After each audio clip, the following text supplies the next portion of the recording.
Please help me. I can't live without my children. Please help me. I've gone to the police. I've gone everywhere. There's nobody. They're not going to do anything. They're not going to do anything. I don't know how long it's been now. I've not seen my children. Please, please. My baby is autistic. She cannot do anything for herself. She cannot walk. She cannot talk. She cannot do anything. Please, I don't know what to do again. Please, you're the last hope I have. Please.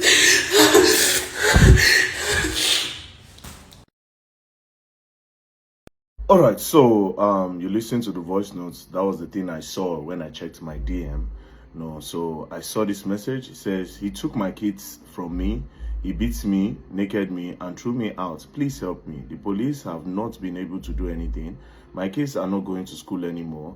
He left my 3-year-old daughter with 4 men and left town. Please reply. Let me give you more details, please. She sent that on the 11th of February. On the 12th, she said, please help me. The Lagos State Police won't help. He will abuse my daughter. On the 15th, she said, please help me. I have not seen my kids. It's 1 month now. I can't live without them. I don't want him to buy. I don't want to buy myself. My baby is autistic.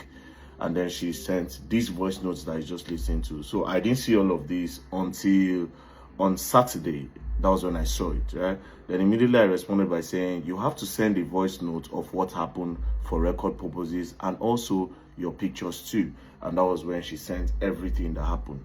Now, before I play everything that happened, I just spoke with her this morning. First of all, this is the guy in question.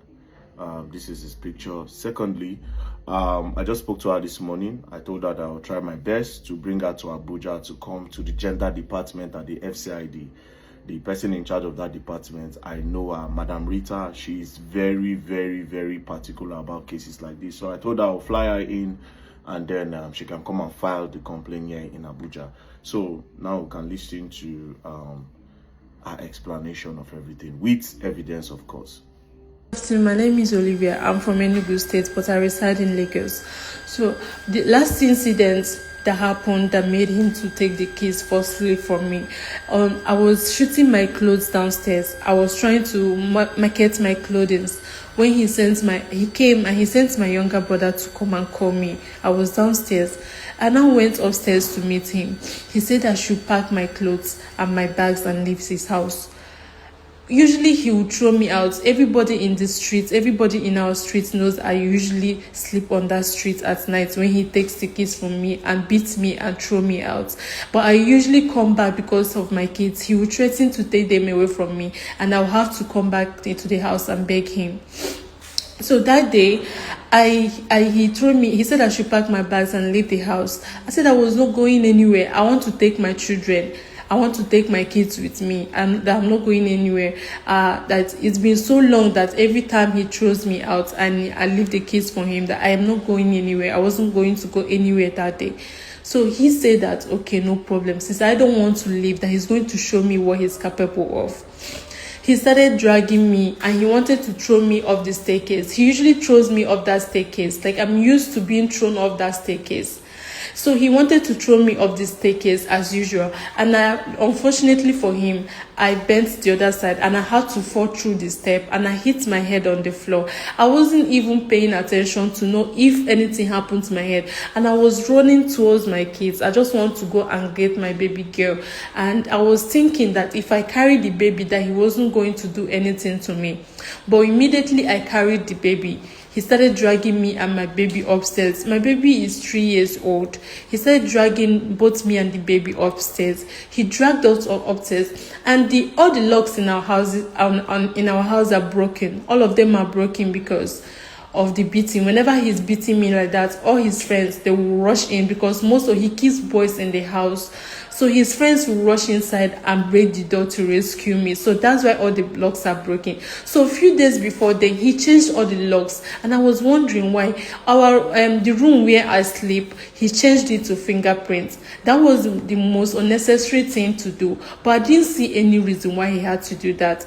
So when he dragged me upstairs with my baby, he said that I was wondering why he changed the lock to fingerprint. That this is when I will see why he changed it to fingerprints. He then jumped the door, he locked it behind me. And he said I should drop the baby. I refused to drop my baby because I was thinking that if I'm carrying the baby, he wasn't going to do anything much to me. I'm used to the beating. I have scars all over my body. There is a stab wound. He stabs me at every opportunity he gets.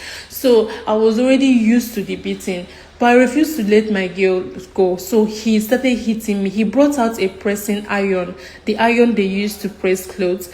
So I was looking for either iron for a long time, for like 3 days before. I wanted to use it to iron my boys' clothes. So he brought it out and started hitting me with it. He was hitting me. He was hitting my girl. He was hitting me. He was hitting my girl.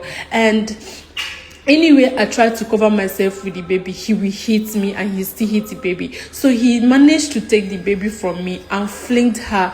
I would even get the chance to check if the baby landed on the floor. She was just screaming and screaming, and the baby landed. I didn't get the chance to check where the baby landed at. So he started pushing me. He bites me on my back. I have evidence. I have videos of all these things from beatings from previous years and many months ago. So he started beating me out of the room, biting me and everything. So he dragged me out to the passage and he naked me. His friends were there. His cousins were there. They were even the ones that brought blanket to cover me, wrapper to cover me up, and they were begging me that I should at least leave, because it's every time he was doing that to me, that I should at least leave. It's only when I survive that I can be able to be there for my kids and everything, that I have to survive at least to be able to see my kids. So he dragged me outside and I went outside. When I went outside, he locked everything. He seized my phone. He said that the only thing I would ever take out of the house was only the clothes I was putting on. He took my ATM card. He took my business. He took everything from me. He took my phones. So I had to start running to the police station. When I came to the police station that night, they said that it was already late and that was not the right police station to make the report. So they said that I should sleep there at the police station, because usually I was already used to sleeping outside. I said I wasn't going to sleep at the police station, that let me just go back to the house. I came back to the house and he instructed everybody to lock me out and everything inside the house. I should just stay outside. So I slept outside that day. The next day, I went to the police station, Elason police station, the one closer to my house. When I got to the police station, I made the report and everything. They said, okay, that they have to invite him. They invited him and he said he was busy. They called him, he said he was busy.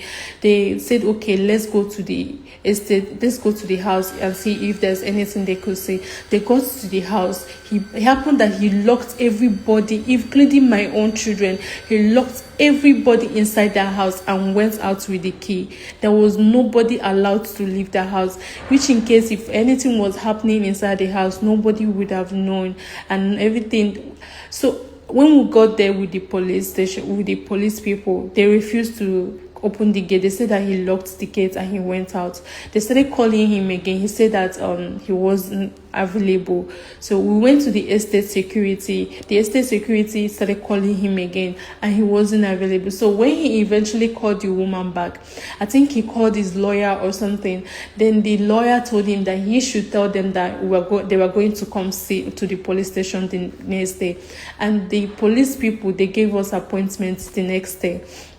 The next day we came. The next day I left where I was sleeping because I didn't have anywhere to sleep. I slept outside. So the next day I got up from there and started going to the police station. When I got to the police station, he was there already before I came, because I was sighting them from afar. He came with 2 lawyers, but I came the first time, he wasn't there yet. So I went back. The second time I came, I saw them from afar with the lawyers and 2 security personnel that he came with.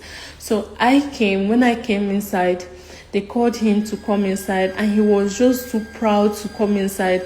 He was with lawyers and everything. So when the police people started questioning him about what he did to me, they did do all these things to me and they did take my children from me.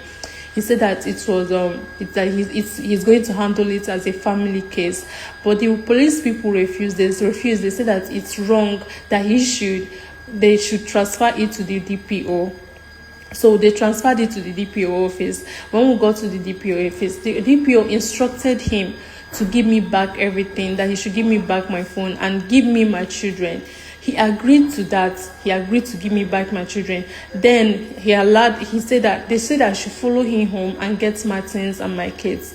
So when we got to the house, I was not able to get anything out of him. It was only the phone that he gave to me, and he took my kids away from me. So the next day, after like 2 days, I went back to the house again to see if I can be able to see my kids or anything. So when I got there, he instructed them not to allow me in. But when I got in, the gate was open. I entered inside, and my boy was following me. My kids, they were following me. They wanted to go with me. His boys started bullying me, and they were beating my son. I have videos of all these things. They were beating my son, and I went back to the police station. And when they came for the arrest of those boys, he told those boys to leave the house, and they left the house. So right now, up till now, the police have been looking for him. He has refused to release my kids, and nobody knows where my children are. Nobody knows where he is. Nobody knows anything up to this time. I think I'm running mad. He has threatened so many times that he had told me pump and play that there's nothing I can do to him, that if he kills me now, that nobody can tell. I have pictures of all the beatings he has done to me. He beats me like every slightest opportunity. He has stabbed me so many times, and now he has my kids. I don't know if I can do without my children. I can't. When I was pregnant for my baby, he forced me to take drugs. He was forcing me to take drugs every day. And because he doesn't want the pregnancy, he said that I have taken my kids from me so many times because I was too small. I'm a small girl. I've not grown up. He married me when I was very small. He has done a lot of things to me throughout the years. He used to stab me. He used to beat me. He would not allow me to do anything for myself. He said nobody can do anything. He said that nobody can do anything. He forcefully takes my kids away from me. That's every single time. He will beat me, naked me on the street. The people living in our streets knows that. But I couldn't do anything because of my children. I couldn't live because of my children. He has separated from me. He has filed separation. The police have been looking for him, and he has refused to show up. And the police are saying there is a limit to what they can do, that they cannot give me, they cannot. Please, if there's anything, any other information or anything I need to, because I cannot stay without my children. My baby, they're not going to school. The school have been calling me that they have not seen them. He went and dumped my kids with his mom, and they're not taking my calls, they're not taking anything. The first time they collected these children from me, they beat me up. Him and his family, they beat him up. Even his younger brother slapped me, and they took my boy from me when I was pregnant for the second baby. So right now they're trying to do the same thing again, but the only difference is that this is not anywhere. I'm already in Lagos, so the Lagos states are fighting. They were looking for him, so he had to run. He took my kids and he dumped them with his mom, and he ran away.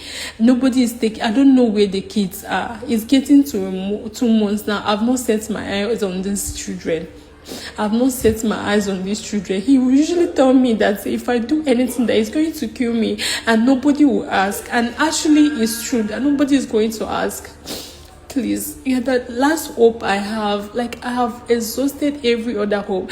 I've been to Lagos State Domestic Violence. I've been looking for him, and he has not been able to do anything. I went to this thing. They said that there's limit to what they can do, that I should go get a lawyer. And he took my business from me. He took all the businesses I have from me. I couldn't even get a dime out of it. And he hacked on my business page, and he took out orders from my clients. And I've been paying back all these things over the months. And I've also gone into debt. I don't even have money to get a lawyer to begin with. And he knows all those things. He took them from me so that I will not be able to fight him. I don't know what to do again. I cannot stay without my children. Those children, he has been abusive to them. he has been very abusive to those children. My children cannot stay in his hands. And the worst part is that he's not even, how long has it been now? It's getting to 1 month. Those children have not set their eyes on me. They have not set their eyes on me. And they have